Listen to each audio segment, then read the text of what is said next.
This video is sponsored by my amazing website, crochetgold.store. I have some great products crafted with care. Thank you for your continued support. Molly had the worst mommy wound displayed on television, for women at least. I will say that this show should have been called Molly and Mike instead of Mike and Molly, seeing as how Molly's character arc was phenomenal. And had it not been for her breaking the script, their lives would have remained mediocre and terrible, quite frankly. But of course, in the patriarchy construct, we get Mike and Molly. Anywho, Molly was given the mental program of addiction and failure. She was given this programming by both her parents, but it intensified with her mother after her father passed as a young girl. And it is important to note that Joyce never wanted kids. Joyce was the kind of person who, didn't reach her maximal potential. And since she didn't reach her maximum potential, she ultimately couldn't fully support her daughters. And she also has an addiction to alcohol. And her mother always has a drink in her hand in each episode, basically in one way or another. And because it's a comedy series, they play it up for laughs multiple times. But this is very, a very serious addiction, of course. And the main reason that the two main stars meet, Molly and Mike, is because they are meeting at the Overeaters Anonymous. And it feels clear to me that Molly grew up thinking that addictions were just normal behavior. Now, of course, if you are addicted to a substance, it is harder for you to properly care for your children. We can understand why it became overeating for Molly and possibly not another substance like Victoria, who is a religious smoker. This stems from her memory of her father, but her younger sister, Victoria, was, obviously younger and didn't remember him as much. So realistically, her eating habits had deep roots stemming from her, mega mommy wound, of course, but it's the sheer amount of time that wound had to build. And I did hear, Queen Sovereign, aka Jezabella now, talk about this while I have been working on this video. This whole time she did make a video in the time that I was doing this. So, but as it turns out, her father, who was also very overweight, he died from his food addiction. And in the first episode, Molly makes a reframing joke about him making 3 laps and then killing over in a White Castle drive-thru. And like I heard Queen Sovereign say in the case of Molly, over criticism from your mom can cause you to overeat.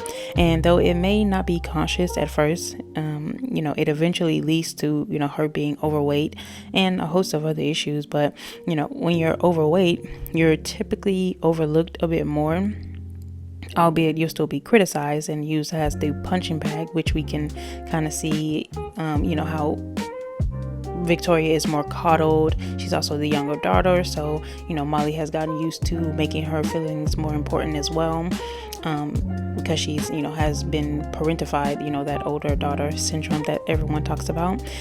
And they recall a story where a very young, Molly is in the backyard and she's eating dirt, and her mother sees this and she does nothing. And she, makes an offhanded comment when they're retelling the story, saying the body knows what it needs, because there's no actual valid reason why she was in the house drinking herself silly and her kid was unsupervised in the backyard eating what Joyce says was half the yard. This is child neglect, but it is, dressed up for laughs. And it is my belief that this is, where her overeating habits truly began, since she was allowed to just consume something that was unedible. And her mom didn't care enough to, stop the behavior of this child who clearly doesn't know any better. I also saw this post by Julia Chai, which I do allegedly believe it was actually regarding the Wizard Liz, because she has made multiple videos about that, and she does talk a lot about social elegance and power literacy. So I do recommend that you check out those two creators if you're just interested in their perspective. I do think it's very helpful. But she made a written post that said, people who get upset when they hear a mother has to be responsible, take accountability, and make her decisions based on her child's interests and not herself are the same people who are upset at their narcissistic, quote unquote, narcissistic mother who took no responsibility and accountability for her children and refused to adjust any aspect of herself for her offspring. Making it about your child is not kill your personhood. Only a person with a strong sense of self can lead, nurture, and build a family. Instead of bringing their child into this world to use them as a tool to fulfill themselves, feel love, get attention, secure a mail, and even make money, child accounts on social media type of parents. Many women never had power, so the moment they have a child is the first time they feel like they have control over someone. It is the first time they experience the powergasm of ownership. These are the mothers who never listen to their children and block out any challenging personal growth, only using the children as status accessories and powergasm punching bags, then blame them later. When you were raised by loser parents, you're going to be one by default. No matter how much you read, study, and talk a good talk, you will be a loser until you become honest about your intentions, take responsibility, and consistently take accountability and change your patterns. Midlife crisis equals I keep avoiding my own BS and it's getting so much harder to run away from it because the consequences are stacked. I've been working on this video for a while, but this is, a post that she more recently wrote. Like I said, talking about that situation that's going on with the wizard, allegedly, again. Just, perfectly summed up how I felt about Joyce and, seeing this whole thing and the character arc that I'm talking about with Molly here. So I just felt I needed to include that because it was so on time, but this whole show is, Molly's fight to not walk in the footsteps of her loser mother, and Molly's realization of this overeating addiction that is causing her life to spiral / her to not reach her full potential / seeing her go in the direction of her mother. While she doesn't fully realize it yet, it does begin at the top of the show with her acknowledgement that she needs to go and seek help. She is starting to break her original programming in that act alone because Joyce is not someone who has identified their addiction and made that realization that she needs in order to change. So in episode 1, season 1, she is working out in the living room and then her mom walks in, which mind you, she has on headphones and she's on this big machine. So that she's in here working out, but she decides to walk in eating a slice of chocolate cake. Clearly passive aggressive and clearly an attack. And then, Victoria comes downstairs and then she starts enjoying the cake too. Mind you, these two are very slim in comparison to Molly, who has an overeating addiction. And Joyce tries to play it off and say it's okay that you're big boned, even though her physical and mental health is suffering because obviously this addiction affects you very greatly. So essentially they are dragging her down, but when she calls out that fact, they don't support her and they just act obtuse. They even go as far as to say that she doesn't need to go to the meeting, which she points out as ridiculous because she doesn't have a support system for this very realistic issue. And mind you, their addictions are very different. Victoria with the smoking, her mother with the alcohol, those don't lead to a more physical way. You're clearly able to see Molly's addiction and her problem that she's having, but with someone who smokes or someone who drinks alcohol, that's not the same case. So it's not as physically demanding on your body in ways that they can't just put off or breeze off, or no one can actually see on Front Street, really. So she eventually does go to that meeting, and that's where she meets Mike. And a very quick shadow / Chekhov's gun moment was when she is able to get him to meet her again, is basically by telling him to come to her class and just talk to the kids. And she asks him after he speaks, why did he want to become a police officer, and they ask that in the class too. And as a way to, continue the conversation, he asks her, why does she want to become a teacher? And then Molly is interrupted by her class, causing a ruckus. And she does respond with, I don't know why I want to become a teacher, which is the two major plot points that will continue to flesh out as we go along, the overeating and the, fact that she's unsettled in her career and she doesn't want to be there. And then after the bowling date with Mike in episode 1, season 3, the issue of her not feeling supported comes up again because Victoria is freaking out about some married man that she's seeing and him not wanting to, leave his wife for her, and she's threatening to cut off her hair and to send it to his wife. And Molly breaks down essentially and says, in a vulnerable moment, that it will be nice for her to be the hot one who everyone is focusing their attention on and, just showering with all of this concern. And they both play it off and say, oh, it's not as good as it seems. Meanwhile, they continue to behave in the way that gets them the support that they need, so emotionally, that is. And a revealing moment that was kind of breezed over that continues to plays up, and it kind of furthers along why she really has to go on this journey for herself. In season 1, episode 4, you can really see Molly's perfectionism and anxiety start to rear its ugly head. So instead of her waiting for Mike to be on the same page with her physically, she starts to tear herself down and insist that, something's wrong with her and something's wrong with the relationship, because rather than rushing into having a sexual relationship, Mike wants to wait until he's more comfortable in his skin, because he's also in OA meetings and he's, struggling with how he is going to look. And, this leads to one of the more disgusting plot points that runs on with the rest of the seasons. And I'm actually gobsmacked by the fact that they made Vince a supporting character. The way that he was introduced to Molly was disgusting on Joyce's part, because the man is more closer to her in age to begin with, and she knows that he is a widower, which is something they actually have in common. And she also knows that he uses Viagra, he has cataracts. And so in what universe is this a good fit for Molly? In no universe is the answer. And the fact that he has also in that same interaction made passes, sexual passes at Victoria without even being formally turned down by Molly, because she instantly rushed out of the back door because of this cockamamie ass scheme her lush mama just came up with.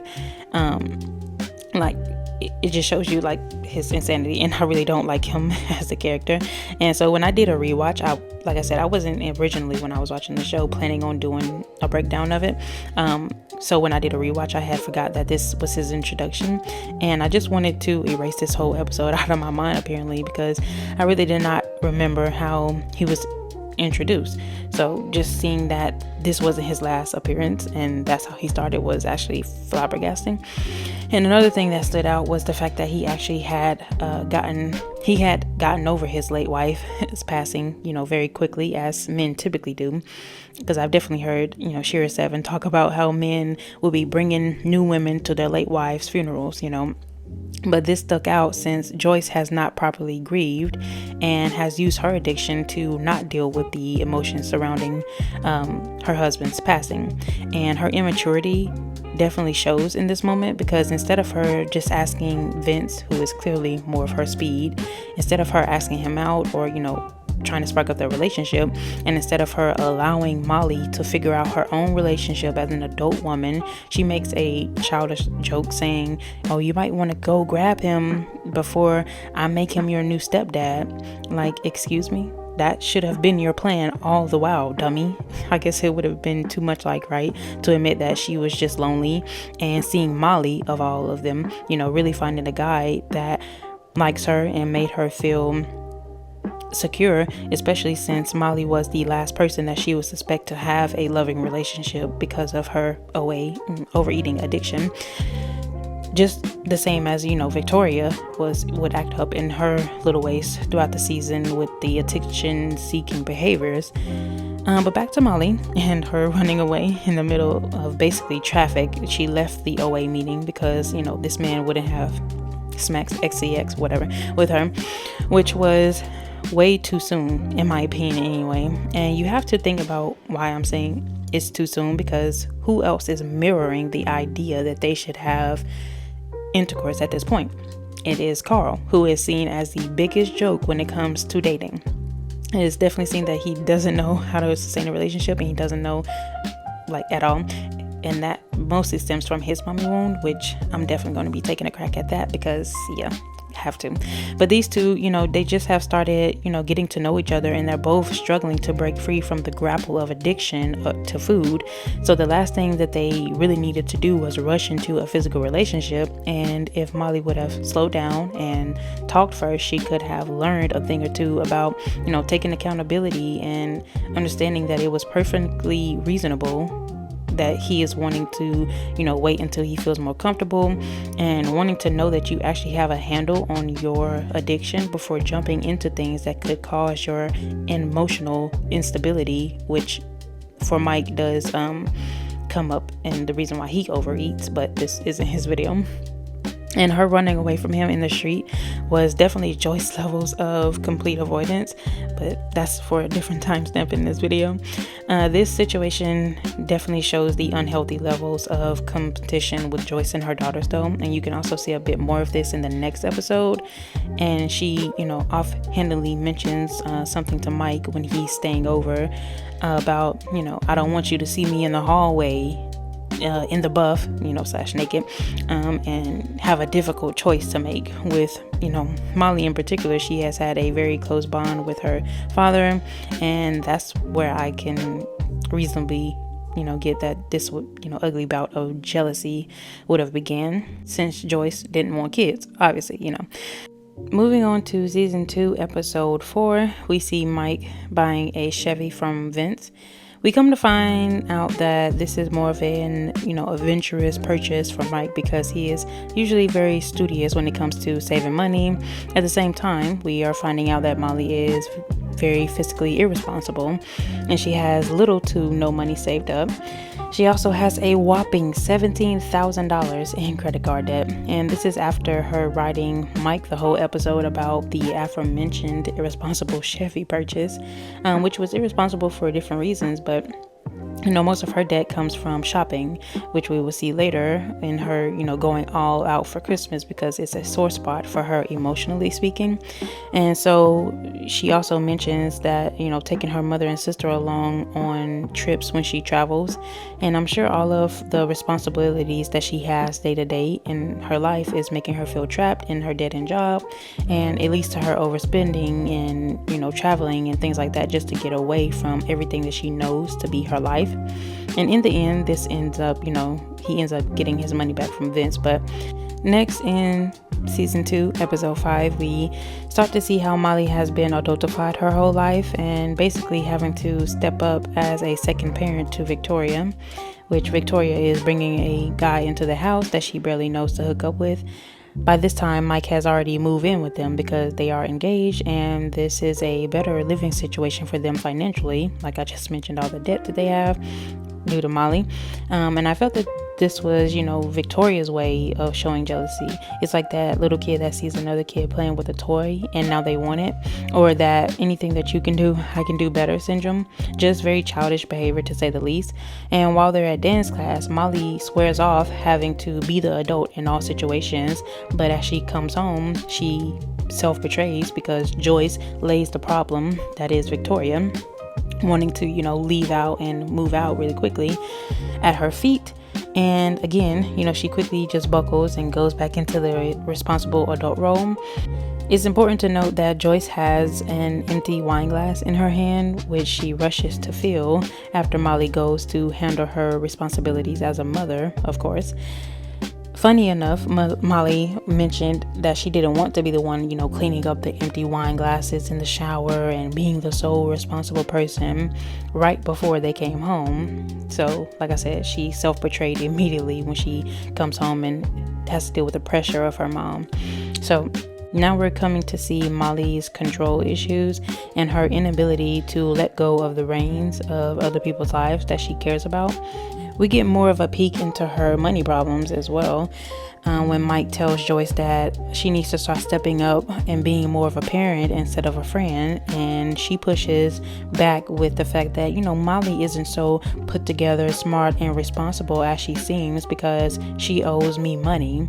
Side note, I'm sure Joyce didn't factor in the money that Molly spent to take her drinking in Moscow and, putting that money into what she borrowed from her. But that's an issue for another timestamp. Eventually, though, as the fight, gets more heated between Molly and her sister and Joyce too at this point, Mike runs out, as he learned to do in his household. But when he comes back, the girls are all giggly and getting drunk and acting if there is no problem, as they have learned to do in their household. And then this episode ends. In season 2, episode 11, Molly comes to a harsh realization that her job is weighing her down and is unfulfilling. She is clearly a great educator, and while she likes the children that she teaches, the politics of her job is putting her off. The fact that the teacher who is slept with the boss is now going to get the promotion of vice principal after having to schmooze and kiss butt at a party where, she is basically assured that she is a shoo-in because of how much she cares about her job performance. Though her full breakdown moment of quitting the job, she knows is going nowhere fast, doesn't happen until next season.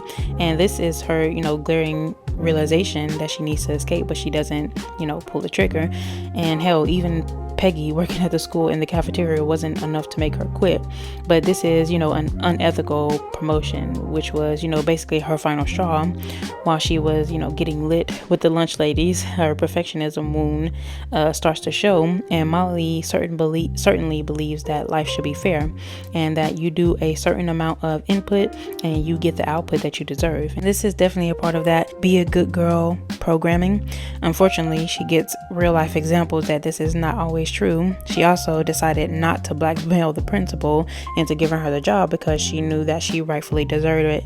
And, she didn't want to go the low road as Peggy was suggesting, but the dagger is dug even deeper at this time because this is happening around her favorite holiday, Christmas, since this was her father's favorite holiday in which he took the time to, spread cheer. And Molly has taken this on as her duty to keep the spirit of her father alive.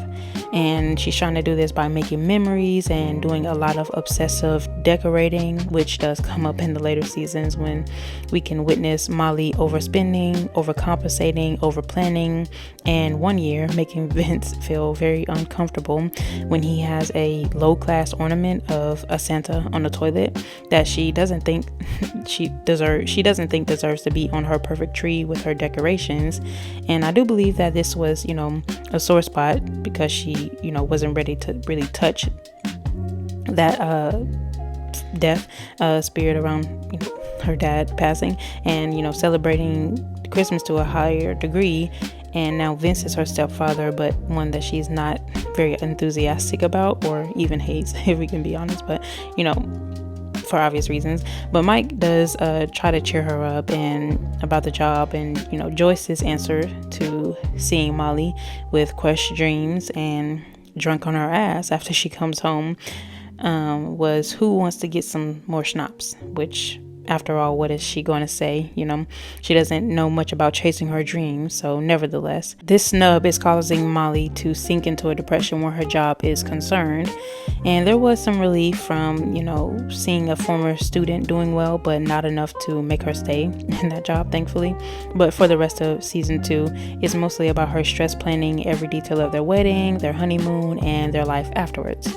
So in season 3, when it begins, she's already married to Mike, and a couple of changes where she is basically being pushed along to the climax.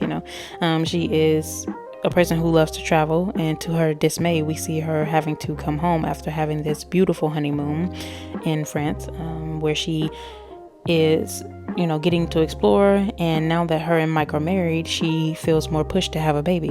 And when I say pushed, I mean mostly by societal standards, but especially the standards set out by her annoying mother-in-law.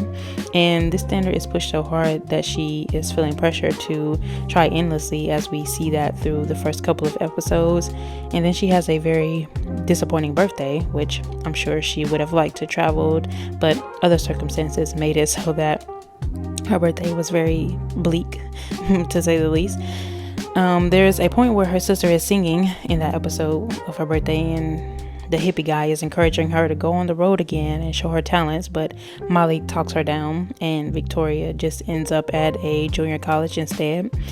She's not at the point where she is pursuing her dreams, so like Joyce, she would never encourage, someone she loves, even maybe out of hidden jealousy or the belief that it'll end badly.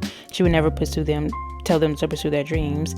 And as far as her character development, it is great that she doesn't end up having a kid in this season, because she would have been trapped in her dead-end job trying to provide for that kid, and essentially blamed her kid for not being able to reach her dream, which is a playbook she knows all too well by this point, because it's the one that Joyce used. So Season 3, Episode 2 was a complete horror show, and after that I would have definitely wanted to leave the house. It is already known that Molly can't stand Vince, so the fact that she has to spend the entire episode being the one to care for him really got under my skin, so I know she was livid.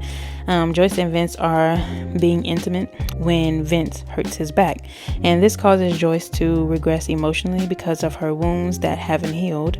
So the next morning she lies to Molly and says, yeah, Vince is asleep, and she just runs out of the house, but she doesn't return for the whole day, which is calling Molly to have to be his main caretaker. And when Victoria comes home, she eventually does the same and runs out just like her mom. And it gets even to the point where she is like soaking wet, having to help him get out of the tub. And I'm leaving out of a lot of those play details just in case you want to just see this shit show for yourself. In the end though, Joyce comes home and says a half-hearted sorry, and her reason was she just couldn't watch another man die, and her inability to deal with these serious situations in her life has made her and her children very avoidant. Now they do plan to move down to the basement, which is ironically a high point for them, because they have settled with the fact that they aren't able to move out even though they would like to, which is another mark on the societal standards, because you're supposed to, number 1, get married, number 2, move out, number 3, have a baby, typically in that order, but definitely all of those has to be done in order to be seen as winners in adulting. And following that, unfulfilling birthday and that vacation, which is, less than satisfactory, because she just ends up with a terrible sunburn, and Molly was there alone, surrounded by a bunch of college kids, and Victoria, who is mentally in that same space, where she couldn't have her husband around because he had to stay behind to overtime, do some extra work and help them get out of debt. And like I was mentioning about Season 3, this was the episode until episode 20 of Season 3. I was just watching this as a pastime, but I could always see the toxicity in the relationship that she had with her mother. But it was in this episode where I found the root of why, and I knew I just had to do an analysis. So it is in this episode that we see that her mother, who we just know to be someone who's an alcoholic at this point, which someone who has an addiction of any nature is because they are unfulfilled or unhappy. But it's this episode where we find out where the root of her lack of fulfillment, because it turns out Joyce is a great drawer, and Molly found some of her artwork down in the basement where they're moving, and she decided to, push her mother into being all that she can be, especially since she, would have grown up hearing from her mother how the girls are the reason why she's so unfulfilled and wasn't able to reach her potential. And they even talk about how they were learning how to play the piano and the accordion, and Joyce really stopped them before they could actually get good at these instruments, because as she described it, they were driving her crazy, which anyone with good sense could understand why, because it hadn't become great at playing the instruments for it to be enjoyable to hear. So as any kid or adult would be, sounding like as, they're gaining the skill. Hell, anyone, could tell you that if they're raising a sim, they could tell you, so you would hope that a mother would have enough sense and enough patience to know that kids need a lot of practice. But in this episode, Molly is determined to get her mother to enroll in an art school, and Joyce tries to play it off like she doesn't want to go to school, and it's really something that, mind you, we don't see Joyce working at all, but she tries to play it off like it's something that she wasn't passionate about. And to be quite frank, Joyce is just a loser. Like I said, we don't see her doing anything else, and she's just comfortable with her loser programming. And now she'll, blame the fact that she had her children and, cries about her youth being snatched away because she didn't actually want to be a mother, which she has no problem admitting. But this is just, for Molly to get her to her candidate events to, go big or go home for her own damn self, because, in the episode, Molly stays adamant and wants to get her mother back into this passion, and she's going around showing everyone her mother's art. And no matter how encouraging she's trying to be to Joyce won't budge. And it isn't until Vince says that he forbids her to go to school that she actually takes a chance and goes to the class. So now, as aforementioned, Joyce has that loser programming, and when she goes to the class and she feels the slightest bit of friction of being in a new environment, she decides to drop out and just sit on a bench with her criminal/loser husband.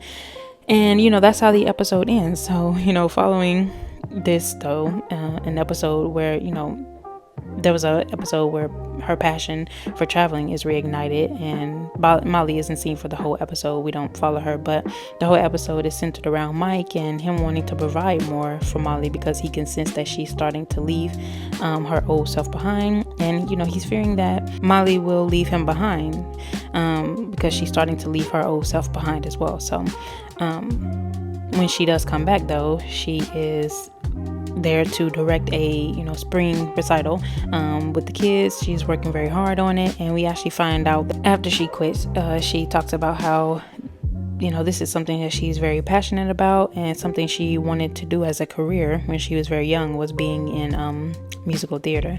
So it is my working theory that seeing her mother not reach for her dreams and deciding to be a quitter even when being presented with the perfect opportunity, she still decided not to go for her dreams.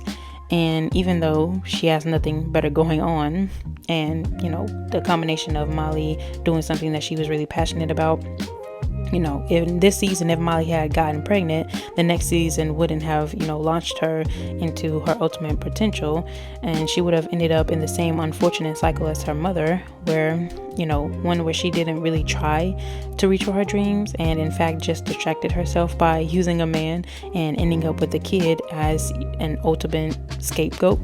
And you can watch my Lotto live stream to see how I feel about women who use kids as a scapegoat out of their purpose, and then subsequently raise kids with multiple insecurities because they're told their whole lives basically how their parents would have been everything they ever wanted to be if they didn't have kids. And Joyce is that mother.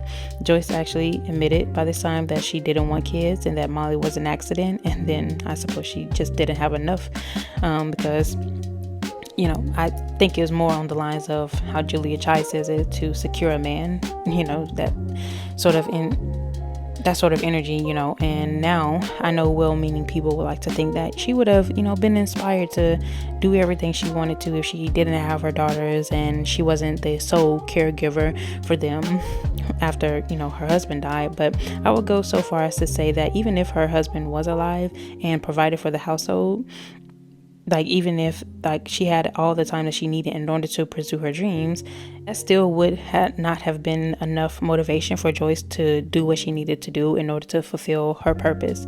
She would have found a way to become a sad sack drinker, and it's probably due to her upbringing, if we're being honest, but we don't find out more about that. But in season 3, episode 10, Molly finds out that Mike has stored away some money through basically having to deceive her because she's a compulsive overspender as well.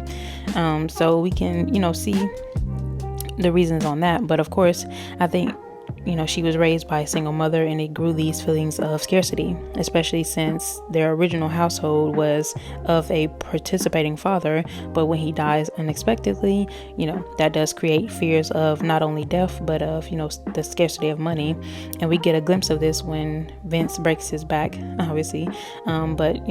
In this episode, though, Molly finds out that they have the means to pay back a loan of $3,800 that we've been hearing about, that I mentioned in season 1, that, Molly owes Joyce, and Joyce doesn't take the repayment of this loan because she really wants to hold it over Molly's head.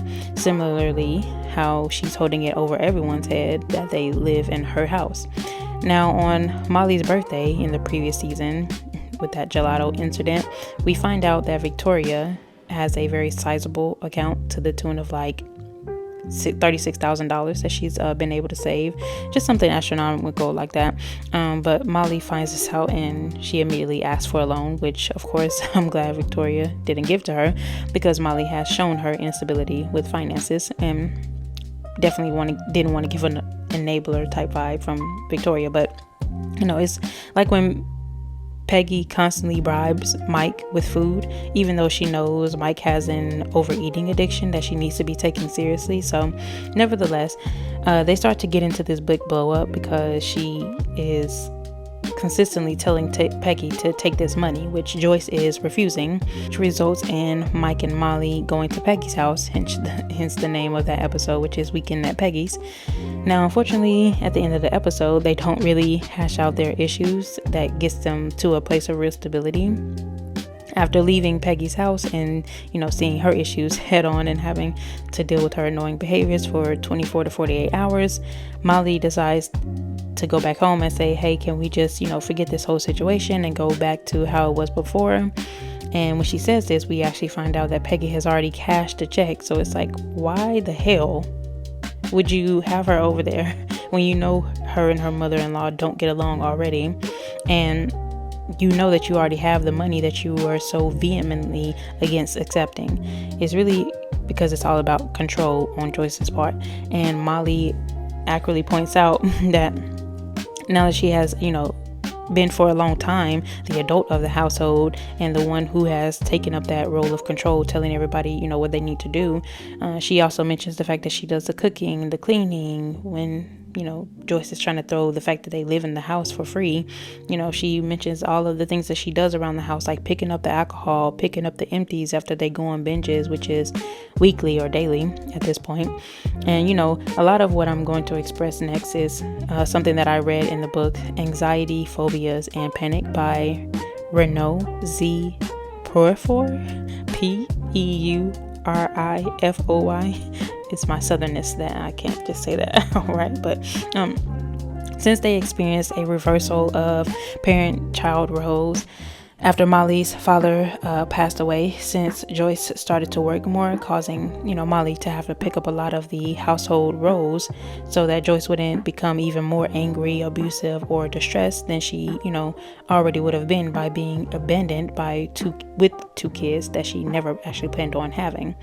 This is, why it's critical that women, self-reflect and have absolutely certainty about whether or not they want to become a mother.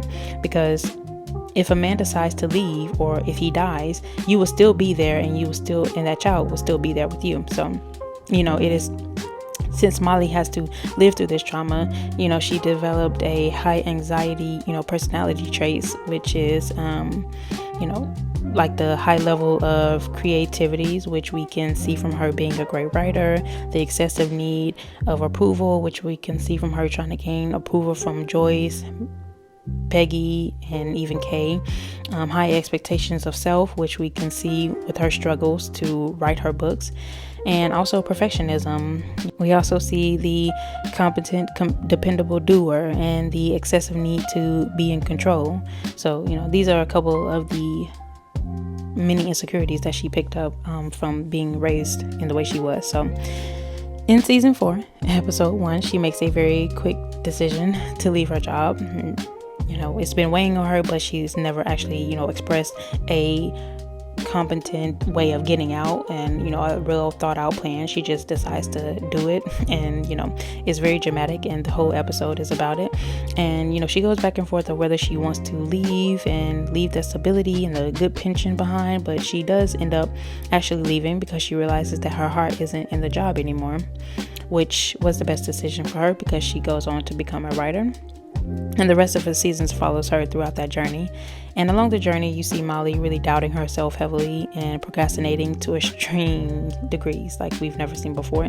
And you never see this before because she always has to, more anticipate other people's needs and, be the responsible one. But when she's left to her own devices, she finds it difficult to actually manage her time effectively. So in season 4, episode 12, she's seeing a psychiatrist, and in the beginning, the session, before they even start, she names like the 2 chairs. Option 1, I hate my mother, or option 2, I have OCD, which could be her unconsciously releasing more of what she has already consciously thought about. And because, Molly is not someone who is ignorant to mental health and disorders and things of that nature. Since this woman has a PhD and she has been in child development, she has come across the earliest states of development and has actually gone through her childhood and analyzed it, which happens naturally when you're going into a field and they're introducing all of these new concepts to you. So, you start to put what you know about your life and this newfound information, and you gain a different perspective about your memories. And it is also very odd to even hear her, how she describes herself as a writer just for the last 7 months, even though this woman has been a writer since she went to college for writing. And obviously you could say that she's trying to frame it as, this is her, telling him that she's just gotten into that career. But this is really a backhanded thing that women do all the time when they downplay their ability to do things. And that can stem from childhood, where her mother was overcompensating by not fully realizing her dreams and pushing that into her children, even though they were exceptionally talented, like Victoria, who sings, and Molly, who is a great writer.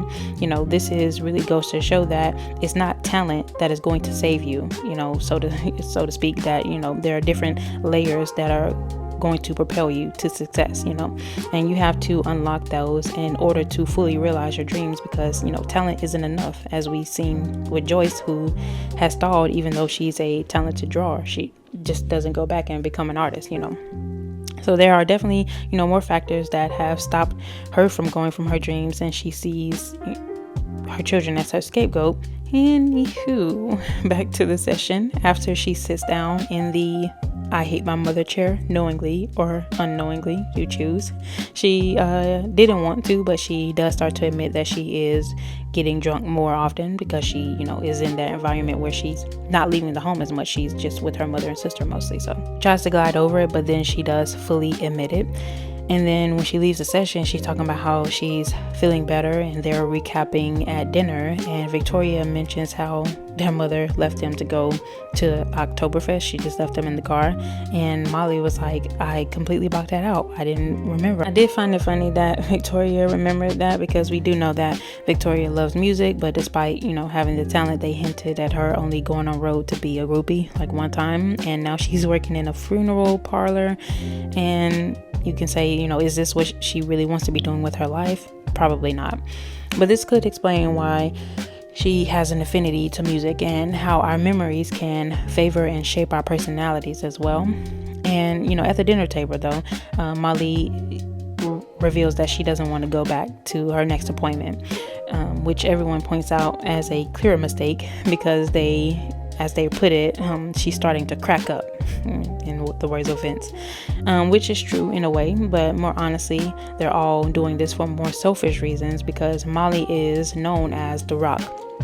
So if she starts to crumble, there won't be anyone else to pick up like everyone else's slack. And she does go back to the therapist. He did give her like a small questionnaire where she turned into a thick packet of, just psychoanalyzing everyone around her, except for her father, which the therapist points out that there's not much there on him. And this scene at the therapist's office reminds me of, the times in Monk where he is at the therapist's appointment and the therapist, while not saying anything, is giving their subject time to revel in their silence. And in doing so, they are uncomfortable. So they fill the silence with what they know the therapist is trying to tell them without telling them. And it shows their ability of, intellectual and emotional intelligence is, very at a reasonable amount.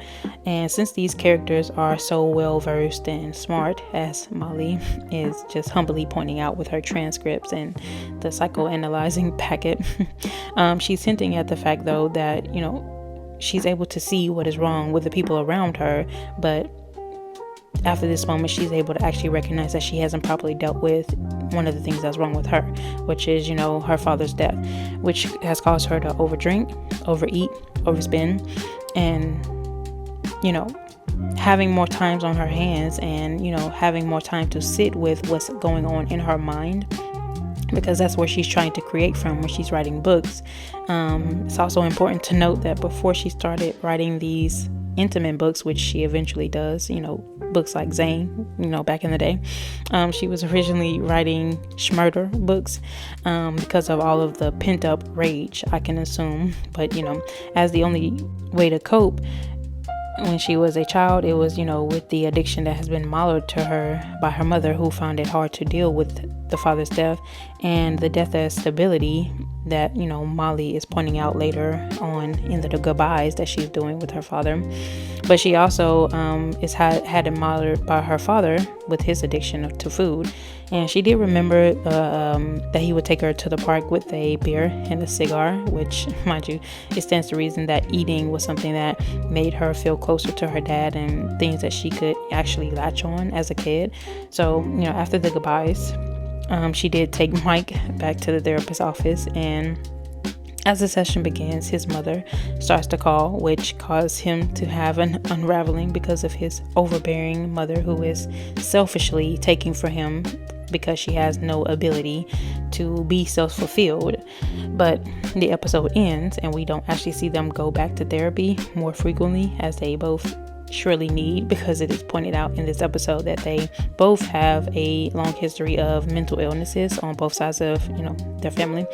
So I did find it diabolical, though, how Molly was happy to see that she was right about the pressure that Peggy was putting on Mike. And when he started to break down, and she was like, look, I told you, she'll do anything to have the spotlight off of her issues and onto another, but now it is clear that Joyce knows that she, drops the ball. I can just say that because in episode 4, season 4, she didn't express any discontentment about the role model writer that Molly had a small fascination with. In the end, Molly could see that this role model, though, was more like her mother than she originally knew. She thought of this woman was just a great writer, and she really admired her. But when she got up close and personal, she saw a woman who was struggling with her own unresolved family issues, and instead of dealing with it, especially since she had the resources to take care of it, she decided to just drink her problems away and become more of a recluse, and it really did stunt her writing capacity as well. But in the same season 4, episode 15, Kay comes around when she's introduced to Molly as Peggy's old friend, and it's really seen and she's shown as the higher version of who Molly wants to be. She knows Peggy really well, so she obviously doesn't hold back on her, which Molly loves. And Molly also finds out that Kay is a very accomplished woman, and that her mother and Kay had a tumultuous relationship, which she's coming to town after all these years because her mother has passed. And Molly definitely relates, and she just says like, oh yeah, mother-daughter relationships can be difficult. And Kay also starts to expose some of Peggy's sexual business, which will be important for later, but now it's important because it knocks Peggy off of her high horse, which Molly is a fan of, especially since Peggy is that type of woman who used to run around a lot and now has quote unquote found God, and subsequently she thinks she's better than everyone else who is still outside or not behaving correctly, even though she was just doing it not too long ago. So it's because of this strict way of thinking though, and being very judgmental and just being very unpleasant to be around. Peggy and Kay have drifted apart on their own paths, because the other side of who Peggy has become, there's Kay, who is someone who is off the beaten path and just very freeing in her thinking, and that fun aunt to be around for Mike, because his actual aunt he barely knows exists because Peggy can't stand her, which we find out in the fight between Peggy and Kay. And Kay is just that a free spirit, and she ran off with another friend, which is the main reason that Peggy didn't want Molly and Peggy to hang out with each other. When she asked Molly to go to the museum with her, Peggy basically forbids it, and she knew that she would have a lot more in common with Molly and they would have a good time. So it essentially would have been that same scenario of her being left behind. In stark contrast, when Peggy shows up to the museum, and she's clearly jealous of their relationship after Molly goes around her and doesn't listen. She doesn't want to pass up that opportunity to be around someone she really respects. So when she shows up, you could really see in their conversations how they have drifted apart so far. They don't have anything in common because Peggy has stunted her own self, and she's comfortable in that. And I also want to bring up, Joyce's reaction. Well, before I do that, I do want to tell you that, they end up making up at the end of this episode because of the emotional weight of Kay's situation with her mother passing. So she didn't really want to go through that alone. So they do end up getting back together. But I want to bring up Joyce's reactions to Kay, because when Molly comes home before they go to the museum, and she starts telling them all about her and, just gushing about Kay and how great she is and all of that, Joyce slightly reveals, her exploration as a young girl with another young girl, if you get what I'm saying, and she tries to place that sort of relationship on Kay and Peggy. Not to say that they didn't have some sort of encounter when they were younger. They never actually say that, but it's just the way that Joyce is bringing it up, and is clearly talking about herself, which is played up for laughs, and I think is kind of a clue into why she really didn't want the life she has basically been in all these years. So I thought that was really interesting. But the next time we see Kay is in season 5, episode 18, and Kay, she comes back, and Molly has already written a book and gotten it published, and she's actually gained more respect from Peggy, because the last time Kay was there, when Molly mentioned she was a writer, Joyce scoffed, because this was before she had actually gotten paid to write. So now that Molly is writing a book on now her second book is going to be written on the perspective of Peggy and all of her escapades, let's say. The last time Kay was there, Molly was really looking at her like a role model, and she really wanted to be like her, and it inspired her to keep going on her path, seeing this woman who had her fire and was standing in her passion. She even talked about how she had all of the National Geographics where Kay was actually working as a photographer. And even though Kay is living in her passion and she is experiencing much more, it does come with its own traumas, as we see in this episode, after coming back, and she has witnessed a basically a GENO side, which included a young girl that she had photographed, and now she is connecting with this very deeply, because she realizes how precious life is, even more than the last time when she saw her own mother pass. But she has to come home just to be closer to what feels like home, and realizing how precious life is. But she does it in this drunken stupor, because she's falling into depression actually. And she started to give away her camera to Molly, like she wants to give up really. And she comes basically saying, I'm just going to come here, live out the rest of my life, and pass on with Peggy or whatever. And the whole time Peggy is happy as a pig in mud that Kay has finally stooped to the level that she's at daily. So of course Molly makes it her mission to put Kay back on the right path. And when she's telling the story to Victoria and Joyce, Joyce calls out the fact that, like, why do you care about this? Or she's talking about this in a way where even Victoria just calls out the fact that she's clearly very jealous because Molly respects Kay more than she respects her. And Molly doesn't really have a comeback for that. She just says, well, yeah. Which, eventually Kay does, regain her passion for life, and from the help from Molly, and she does help deliver a baby in the back of a cab. And then she goes to a nearby protest and started taking photos again, which just reignites that fire in her where she doesn't want to give up anymore. And it's basically the last time we see her, but the mission was great and accomplished for Molly's concern as well. Now, I would say this video is long enough, but this series does carry on, and Molly does go on to write another book, like I said, about Peggy, and they start to develop their relationship. She's a published author. She does have insecurities, but she's dealing with that in more healthy ways, and actually making a lot of progress in her life. And Peggy and her start to develop their relationship, and Peggy becomes more tolerable to be around herself. But we never really see anyone else on the series overcome and persevere like Molly did in the show. But there are so many more moments that we can analyze in this amazing array of characters. I definitely think this series showed traumas and the way they impact our abilities to overcome what we've been through, and whether we take that on or not is like a personal thing, a self journey. But like I said, some people do, some people did not in the series. But I would love to do more analyzing of the different characters on the Molly and Mike, and yes, I do mean Molly and Mike show. Just let me know if you enjoyed this video. Let me know what you thought, if you've seen this series before. If not, it's on Netflix. You can go watch all 6 seasons now. Thank you for watching, and until next time, keep creating.